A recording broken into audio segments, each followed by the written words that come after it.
Halftime. Full time. Extra time. Debonair's Pizza. Try something amazing.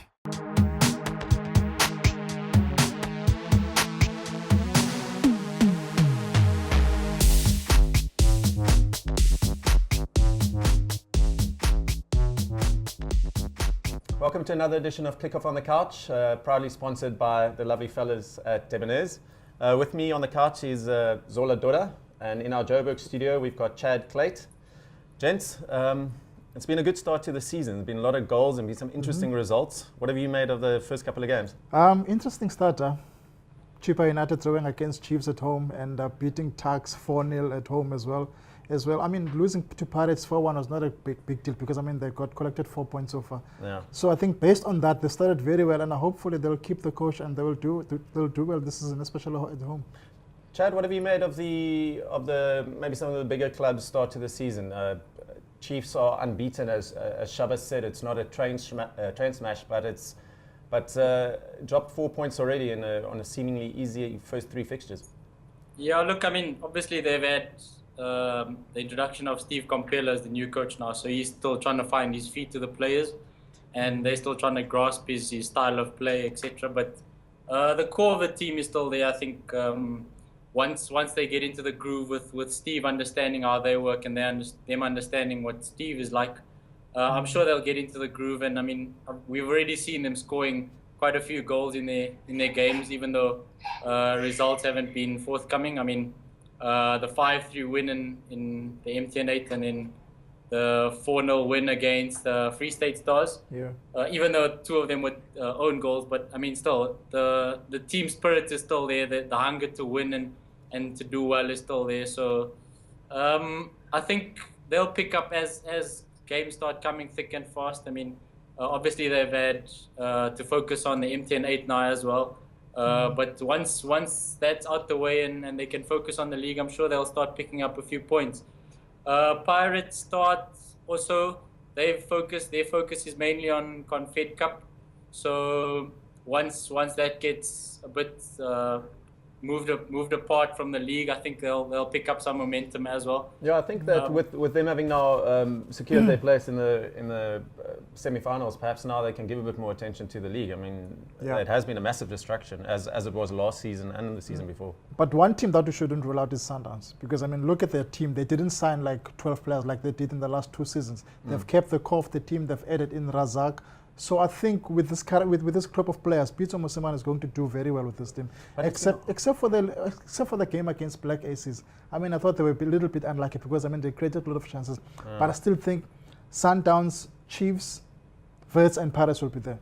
Yeah, but it's just a bit hot and cold again with Sundowns, isn't it? Like draw opening game against Stars, and I watched the game against Wits and I thought, well, look, Wits came back nicely, Wits, yeah, but the goals that Sundowns scored were just, I mean, they were phenomenal. It's just stringing those results together, which is why Chiefs were so good last season. Yeah. Because they could string those performances together and maintain some level of consistency. And this is a problem for me with Sundowns, is that it's there and then it's here, and then, you know, it's just a bit all over the place. But with Sundowns, you know, you've got a lot of players who want to prove a point. You've got Keegan Dolly, who didn't do well in the second half of the season last season with Ajax. And then you have Ngele as well coming into the team. You have Teko Modise rising to the occasion. You have Zungu who's also doing well. So I think the fact that Peter Mosemani's team, like now this season, looks like Stuart Baxter's team last season. Yeah. Because it was Stuart Baxter's 3rd season last season with Kaizer Chiefs. It's the same thing with Peter Mosemani. This is Peter Mosemani's 3rd full season with the club. Yeah. And has kept the core of the team. So I don't think we should rule them out so early. Okay. Chad, any of the new signings that have particularly caught your eye so far this season? Yeah, actually, Prince Nomalo at Ajax has done quite well, obviously. I mean, he's found his feet there and he's already contributed to the goals. Another one would obviously be the signing of old Dane Clayt at Wits, who scored quite a few goals in the games he's played already. And combining with Pelembe again, I mean, obviously Pelembe has been instrumental with assists, maybe not as much in the goals, but with his assists, he's been up there with Wits. And then also, I think Manyama is going to do quite well for Aces. I mean, we saw in the match against Sundowns, he stepped up quite well and he had a few chances of his own. So once he gets his confidence up, I'm sure he'll be a force to be reckoned with at Aces.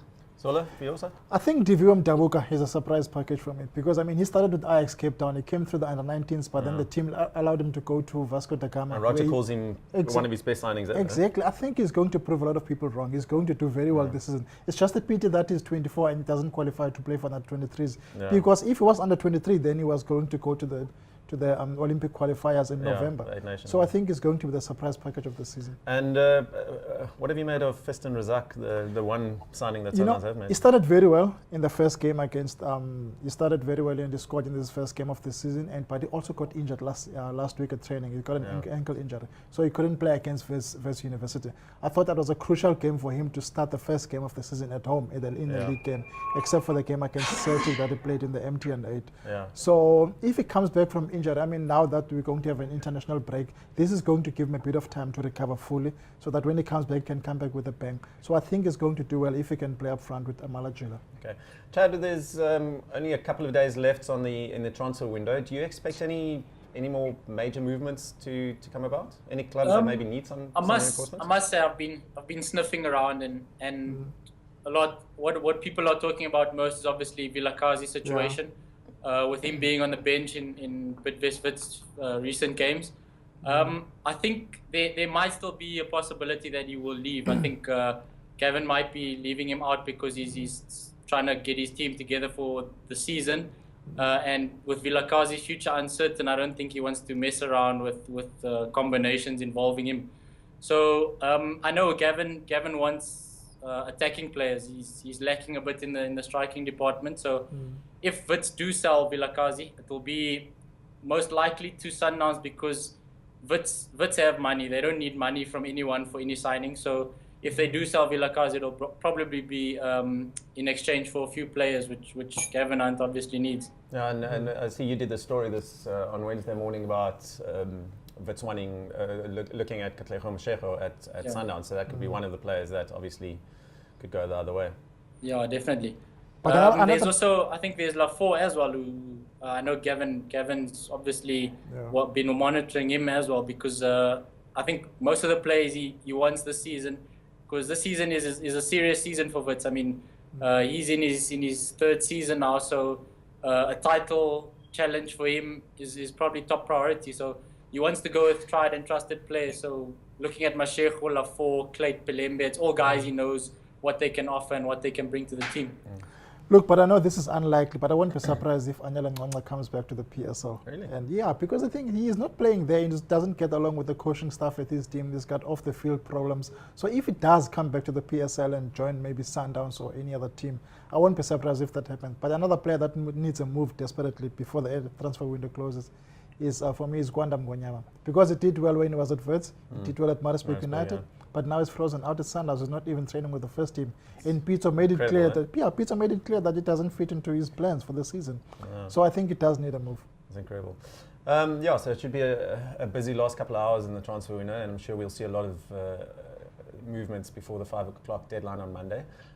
Zola, Chad, thanks so much for joining us, and thanks to the guys at Debonair's again for the awesome pizza. Also look out for the new edition of Kickoff Magazine. It's on sale now. It's issue 461, and it's a first ever, all the greatest and the most expensive PSL transfer ever is revealed. It's going to be a great one. Thanks so much, and join us next week. Halftime, full time, extra time. Debonair's Pizza. Try something amazing.